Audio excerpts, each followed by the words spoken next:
नमस्ते दोस्तों। आज हम जिस विषय पर बात करने वाले हैं वो कोई आम विषय नहीं है। आज हम धर्म साधना के सूत्र पर एक गहरी चर्चा करेंगे।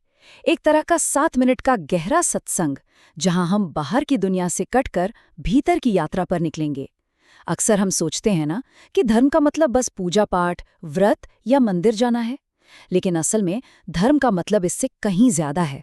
धर्म का वास्तविक अर्थ है वो जो हमारे जीवन को सीधे सत्य से जोड़ दे। जरा इस बात पर गौर कीजिए। ओशो ने एक बहुत ही गहरी बात कही थी कि हमने पूरी दुनिया में इतने सारे मंदिर और मस्जिद बना दिए हैं, लेकिन फिर भी ये धरती धार्मिक नहीं हो पाई। अजीब बात है ना। हम सब जिंदगी के सिर्फ बाहरी बरामदे में ही जीते रह जाते हैं, और जो हमारे भीतर का असली महल है वो बिल्कुल अनदेखा रह जाता है। मतलब जब तक हम अपना हृदय अर्पित नहीं करते, तब तक इन बाहरी कर्मकांडों का कोई खास मतलब नहीं रह जाता। असली प्यास तो भीतर जगनी चाहिए। अब यहाँ हमें औपचारिक धर्म और सनातन धर्म के बीच के फर्क को समझना होगा। देखिए, धर्म कोई ऐसा संप्रदाय नहीं है जिसे आपने आज मान लिया और कल छोड़ दिया। धर्म वो शक्ति है जो जीवन को बैलेंस रखती है। इसे ऐसे समझिए, जैसे आग का धर्म है जलाना, सूरज का धर्म है रोशनी देना और पानी का धर्म है शीतलता देना।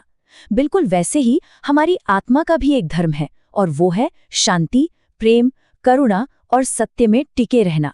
जब हम अपने इस असली स्वभाव से भटक जाते हैं, बस वहीं अधर्म पैदा हो जाता है। तो फिर सवाल उठता है कि अगर धर्म आत्मा का स्वभाव है, तो साधना क्या है? साधना का मतलब सिर्फ आंखें बंद करके घंटों तक बैठे रहना बिल्कुल नहीं है। हमारे ग्रंथों के अनुसार साधना का असली मतलब है अपने मन को देखना, अपनी इच्छाओं को समझना, अपने अहंकार को पिघलाना और भीतर के उस साक्षी या गवाह को जगाना। जो इंसान खुद को देखना सीख गया, समझ लीजिए वही असली साधक बन गया। अगर धर्म आत्मा तक पहुंचने की मंजिल है, तो साधना वो रास्ता है जो हमें हमारे भटके हुए मन से वापस घर की ओर ले जाता है। और इसी सफर में आता है हमारे भीतर का कुरुक्षेत्र। भगवत गीता का कुरुक्षेत्र सिर्फ इतिहास के पन्नों में दर्ज एक मैदान नहीं है दोस्तों। ये असल में हमारे और आपके मन के भीतर चलने वाला एक शाश्वत युद्ध है। इस रूपक को समझिए। भगवान कृष्ण यहाँ हमारी जागृत चेतना का प्रतीक है, जबकि अर्जुन हमारे उस मन का प्रतीक है जो रोजमर्रा की उलझनों और सांसारिक मोह माया में फंसा हुआ है, कंफ्यूज्ड है। तो इस अंदरूनी जंग को कैसे जीता जाए? यहीं पर स्वामी शिवानंद हमें साक्षी भाव का पहला सूत्र देते हैं।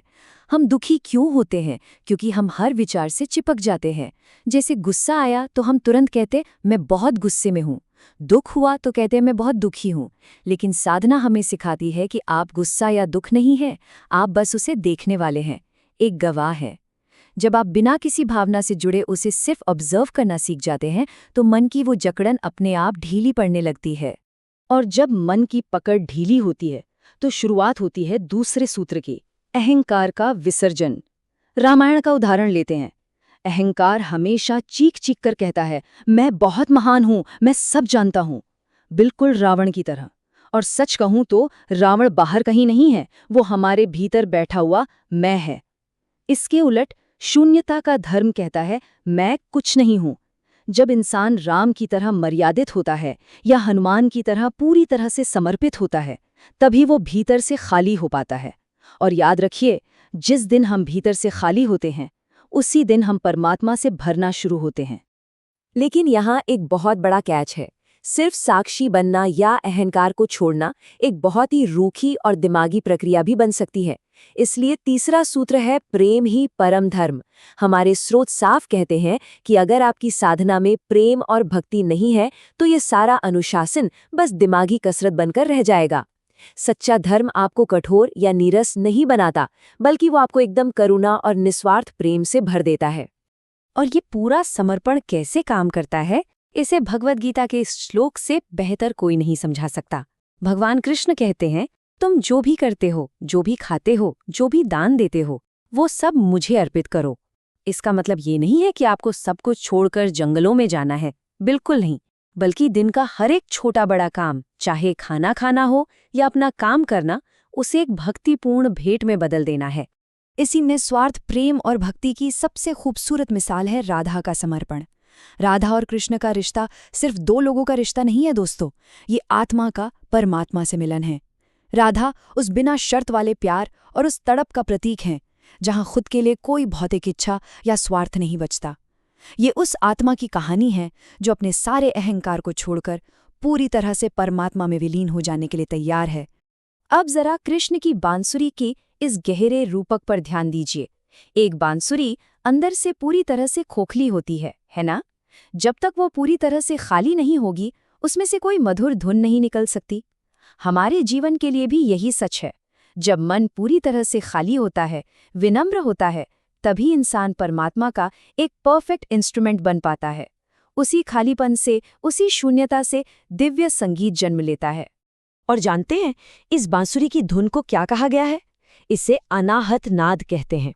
ये कोई ऐसा संगीत नहीं है जो दो चीजों के टकराने से पैदा हो। ये वो ब्रह्मांडीय ध्वनि है जो हमारी आत्मा को जगाने के लिए पुकारती है। जैसे कृष्ण की बांसुरी की आवाज सुनकर सब कुछ पीछे छूट जाता है, वैसे ही ये धुन आत्मा को दुनिया के शोर शराबे से दूर एक गहरी और असीम आंतरिक शांति की ओर खींच ले जाती है। और इसी शांति से जन्म लेता है हमारा चौथा सूत्र, मौन। हम अक्सर सोचते हैं कि मौन का मतलब बस मुंह बंद रखना है, लेकिन सोचिए, अगर आप बाहर से चुप हैं और अंदर हजारों विचारों का शोर चल रहा है, तो क्या वो मौन है? बिल्कुल नहीं। सच्चा मौन वो है जहां भीतर का शोर एकदम शांत हो जाए। सत्य आपको कभी शब्दों में नहीं मिलेगा। मन जितना शांत होता जाएगा, सत्य उतना ही निखर कर आपके सामने आएगा। हमारी परंपराओं में जो बाहर के तीर्थ स्थान है ना, वो असल में भीतर के मील के पत्थर हैं। इसे ऐसे देखिए, हिमालय कोई सिर्फ बर्फ का पहाड़ नहीं है, वो हमारे भीतर की गहरी स्थिरता है। गुफा कोई पत्थरों की जगह नहीं, बल्कि हमारी हृदय की गहराई है। और मंदिर, वो कहीं बाहर नहीं, बल्कि ये मानव शरीर ही सबसे बड़ा मंदिर है जहां चेतना बसती है। मतलब जो सबसे पवित्र मंजिल है, वो हमेशा आपके भीतर ही मौजूद है। इस पूरी आध्यात्मिक यात्रा में चलते चलते एक ऐसा मोड़ आता है जहां आकर दुनिया के सारे विचार पीछे छूट जाते हैं और सिर्फ एक ही अंतिम सवाल बचता है, मैं कौन हूं? सुनने में ये बहुत सीधा साधा सवाल लगता है, लेकिन ये सारी साधनाओं का, हर आध्यात्मिक खोज का सबसे बड़ा और अंतिम सवाल है। इस शरीर, इस नाम और इस पहचान के पीछे आखिर वो असली तत्व क्या है? और यहाँ एक बात एकदम साफ समझ लेनी चाहिए, सिर्फ पढ़ लिख कर ये कह देना कि मैं आत्मा हूँ काफी नहीं है। जब तक ये सवाल, मैं कौन हूँ, आपके भीतर एक धधकती हुई आग नहीं बन जाता, तब तक साधना का जन्म नहीं होता। ये कोई रटने वाला ज्ञान नहीं है, ये एक्सपीरियंस करने की चीज है। और जिस पल ये सत्य एक सीधा अनुभव बन जाता है, बस उसी पल असल मुक्ति घटित होती है।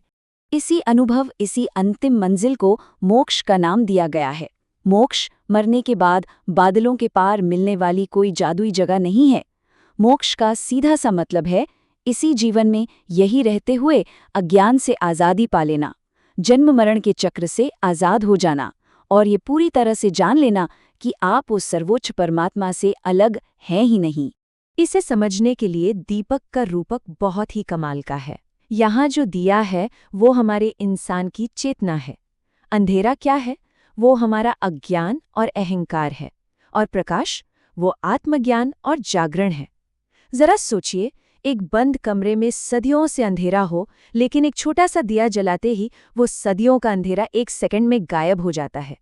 बिल्कुल वैसे ही शुद्ध जागरूकता की बस एक किरण जीवन के सारे भ्रमों को हमेशा के लिए खत्म कर देती है। यही बात विवेक चूड़ामणि के इस श्लोक में कितने स्पष्ट रूप से बताई गई है। श्लोक कहता है कि सत्य को सिर्फ चिंतन, तर्क और सही गुरु के मार्गदर्शन से ही जाना जा सकता है। 100 बार तीर्थों में डुबकी लगाने से या सिर्फ सैकड़ों श्वास व्यायाम करने से नहीं। इसका लब्बो-लुबाब यही है कि असली आज़ादी बाहरी दिखावे या रस्मों से नहीं मिलती, बल्कि एक गहरी, सचेत, आंतरिक खोज से ही मिलती है।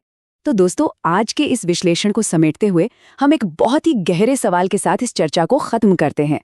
आज हमने देखा कि धर्म साधना का सार कोई खास कपड़े पहनने या लकीर का फकीर बनने में नहीं है। ये तो जागने, प्रेम में जीने, अहंकार को छोड़ने और एक साक्षी बनने का नाम है। अब जरा सोचिए, अगर असली मंदिर हमारा अपना शरीर है और सबसे बड़ी यात्रा हमारे भीतर की है, तो आज इसी वक्त आपकी इस आंतरिक यात्रा का सबसे पहला कदम क्या होना चाहिए? इस पर जरूर सोचिएगा। हमारे साथ जुड़ने के लिए बहुत बहुत शुक्रिया। सीखते रहिए और हमेशा अपने भीतर के सच को खोजते रहिए।